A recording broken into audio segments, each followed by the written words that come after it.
Hey guys, this is Hell Hades, back on the raid test server for another raid Shadow Legends video.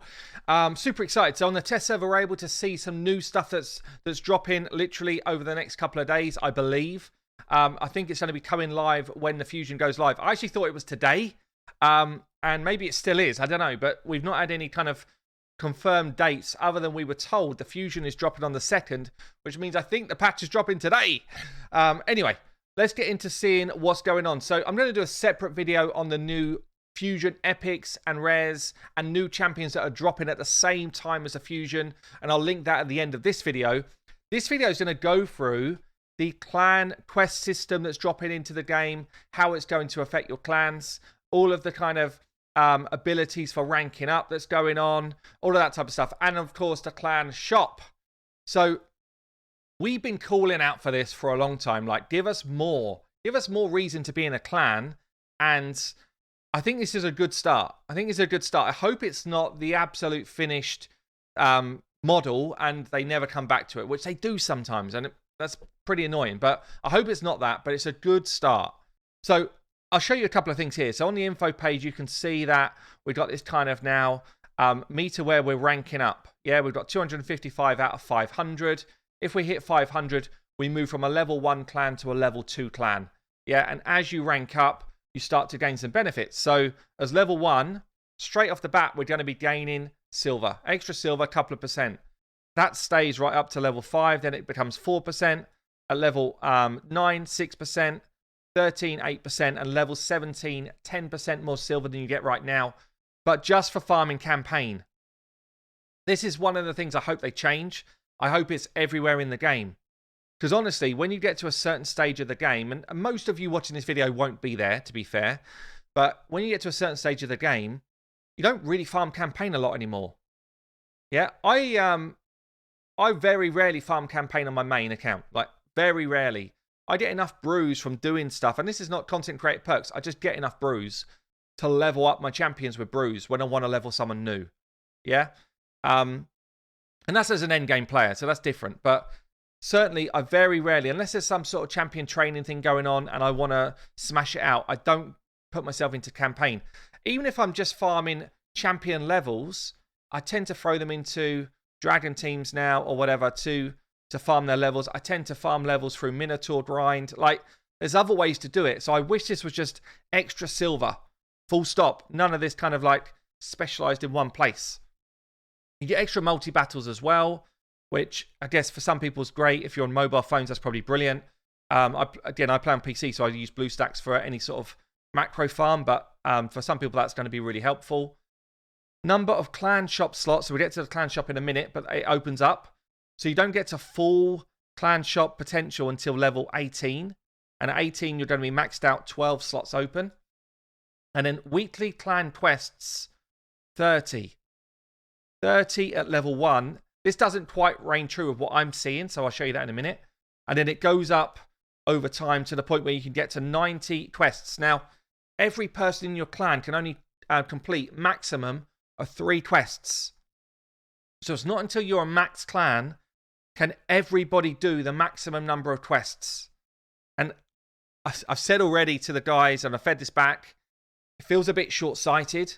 I'd rather that the amount of reward you get per quest scales up, but there's always 90 quests to do, and there's always minimum 3 quests per person to do.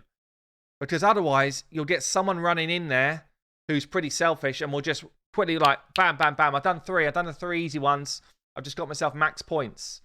And it'll be the other guys that perhaps are at a different time zone that can't get on as quick, will be like, oh man, I'm stuck with these 3 and I don't know how I'm ever going to do them. Or I'm stuck with these 3 and they're all really low points. So I feel like this part is just not quite right. And if we talk about this, so weekly clan quest 30, if I go into the clan quest section, at the start we actually started with 2 completed here, 10 basic ones, 10 expert ones. Yeah, see a few completed here as well, some active. So my experience as a level 1 clan is that we actually had 20 available quests, not 30, which means there wasn't even 1 per person in a clan, which again, I think is a bit short-sighted. I think that's going to create some pretty serious infighting in clans. So I hope they take the feedback on. I know a couple of other creators are saying the same sort of thing, but I hope they take the feedback on that if you've got to give us a minimum of 30. Like, you have to. There's 30 people in a clan. Even low-level clans. Don't expect there's only going to be 10 people playing. There's 30. They're just weaker. Yeah, don't expect there to be less. Don't give us less quests than people. That's ridiculous. It's insane. So yeah, I hope they do tweak this a bit. I'll get into what some of the quests look like in a second. Let's talk about the clan shop. Now, this is slightly better than the bazaar. I don't mind the fact that this opens up more rewards the higher level your clan gets. Different to the bazaar I feel like all items should just be open. Clan questing is a bit different because you're scaling up together as a clan, and I feel like there should be rewards for getting higher in the clan. So I actually do kind of concur, like this is the way you should do it. Open up better rewards the higher level your clan gets, and those rewards cost a bit more. So I think that makes sense. Every reward's got a cost against it. 45, 30, 300, 100 for the Yannica fragments, 1,000 for core hammers. I don't know if they're a bit overpriced, but 20, I guess. Actually, it's not too bad. And each one has got a limit to how many you can buy per week. So 10, 3-star chickens in a week. 10 lots of brews. If anyone buys that, they're probably insane. I don't know, because we've not unlocked it, I don't know how many Yannica fragments you could buy in a week. I don't know how many books you could buy in a week, etc. So all of that's going to be kind of found out over time. Now, in terms of the item pool, they do tell us what else could drop in these different slots, which again is better. At least they're thinking it's not just totally fixed. Each week you get a complete RNG roll over what could drop. I like it. I wish there were more things in it, actually. I wish they'd put more stuff in this, but I like the idea. So you'll always get 100,000 silver in slot 1, 3-star chickens, 100 energy in slot 2. So don't forget, slots 1 to 4, straight up just always open for every clan. 10 weak source pots in level 3. I mean, that's... I don't think people would be buying it. Well, maybe they will, but it seems like that's pretty weak. Slot 4, 2-star chicken, rare book, or brews. Anyone who buys anything from slot 4, maybe with the exception of a rare skill tome, is literally off of their head. Like, off their rocker. If they want to buy brews or 2-star chickens. So again, like, it's just a bit weak sauce for me. Yeah, it's just a bit weak sauce. It comes back to this point where I feel like you have so much potential with these type of things, and they underplay the potential a lot. Slot 5, bigger size pots. I guess through fusions, or if you're really looking to upgrade someone quick, and your keep is not open. This is not bad, actually. These size pots tend to drop less, I find, than the small pots and the big pots. Sometimes you're forever looking for these pots. I'd be interested to know, and I don't know if I think it's almost impossible to test at this point, but I'd be interested to know if buying the right color pots completes that mission line where you need to get a certain pot. So I've just done it on my free-to-play. I had to get a single big pots for each of the different type of keeps. I'm wondering if I bought it from here, if that would count, which would be quite an interesting thing. I don't know if it would or not. But yeah, slot 5 is 5s of the medium pots. Slot 7 is singles of the big pots. You've got slot 6 is always Yannica, from what I'm seeing. Again, I feel like similar with the Drexar thing, similar with the Cleopteryx thing, it's just short-sighted. If someone's already got Yannica, they couldn't care less about this. For someone who doesn't have Yannica, she's a good champion. She's not the best, but she's good. She hits hard.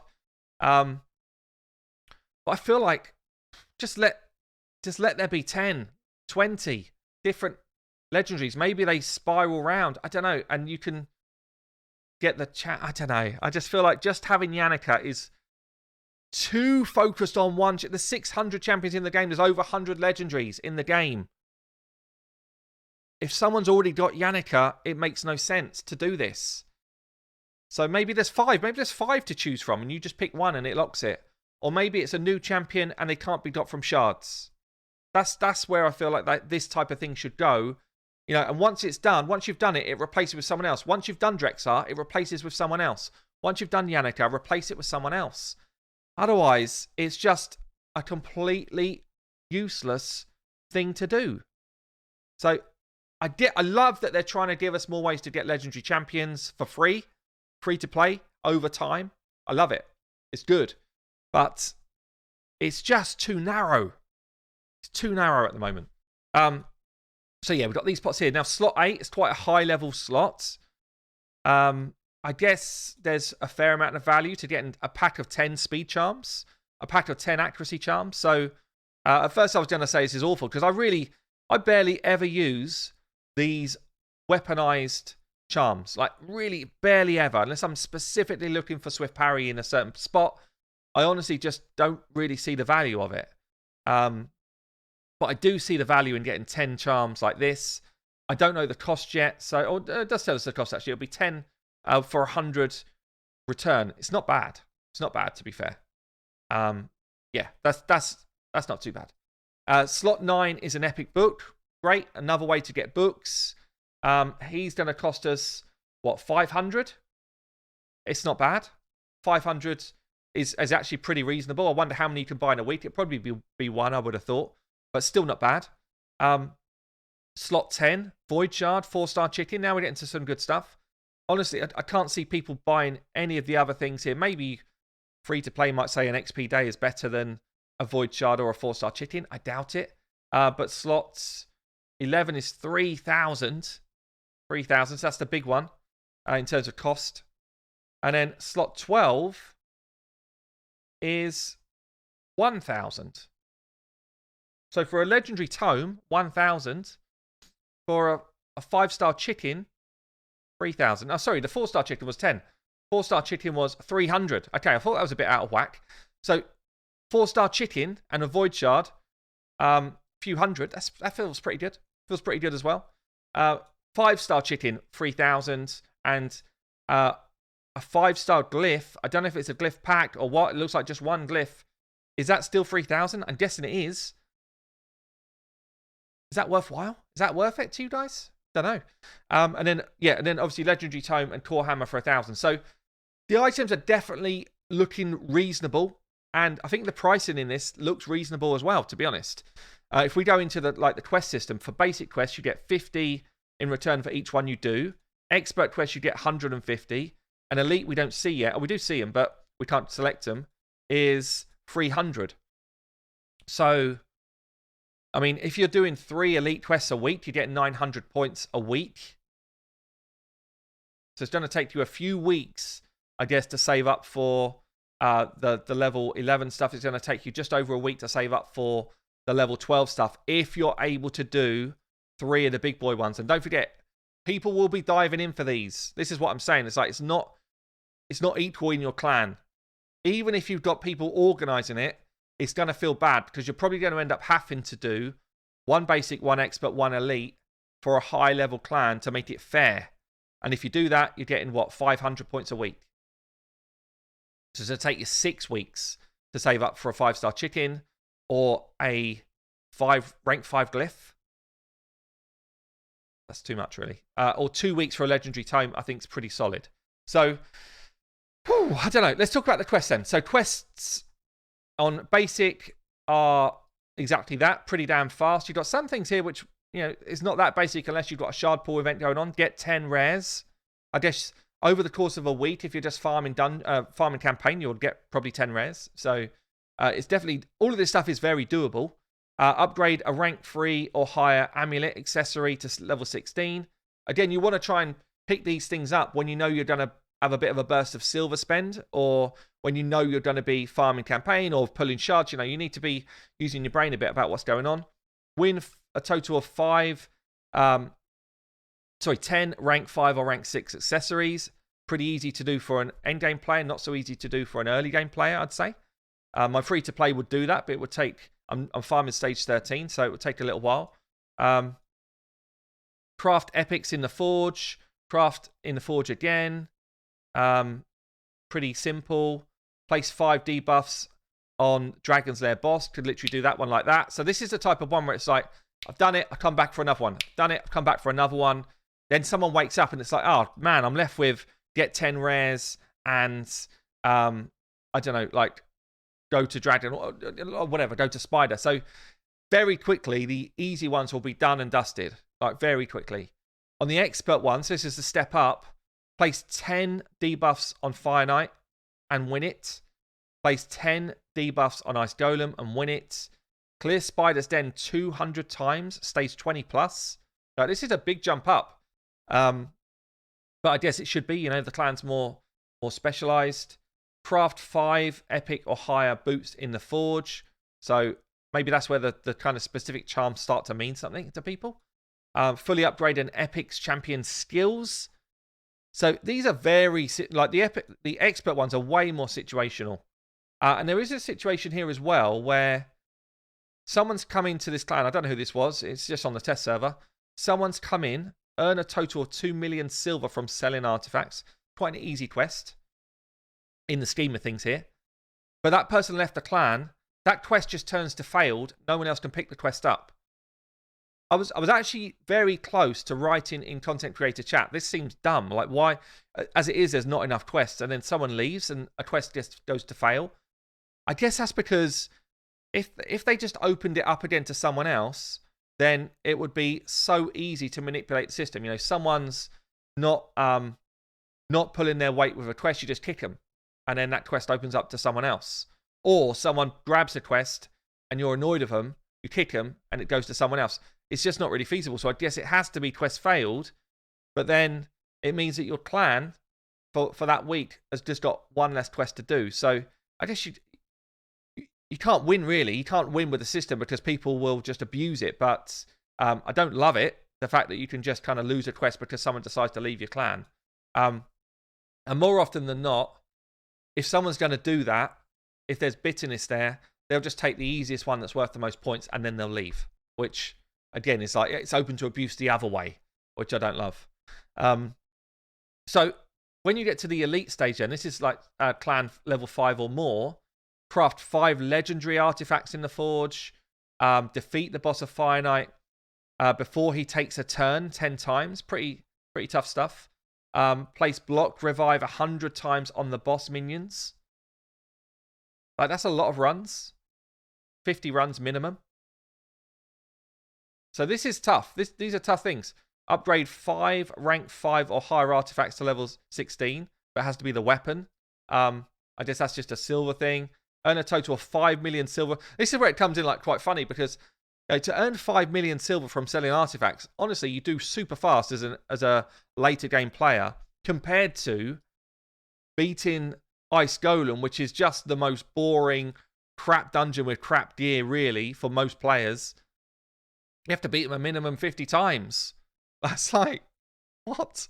50 times, and you're spending, what, 20 odd energy a time? That's like 1,000 energy investment. And you're not going to keep really any of the gear. So, who's taking that? Who's taking that one? I'm not. I don't want that one. So yeah, look, I like they're trying to be pretty unique with the quests. Good stuff. I like that there's a kind of mixture of difficulty. The clan shop is not bad. Could be better, but not bad. And I like the kind of level up clan system. So there's a lot of good stuff here. I hope they reconsider just having 20 things open at the start. And I hope that they they did just kind of balance the level of them a bit, but they're not terrible. They're not terrible. So there you go, guys. That's the new clan shop, clan questing system. I think good start. Good start. There's more they can do. I hope they do continue to evolve it and not just leave it as like they think it's finished. I hope they continue to evolve it. But let me know your thoughts below. And don't forget to check out my other video for the new champions that have been launched with this patch as well.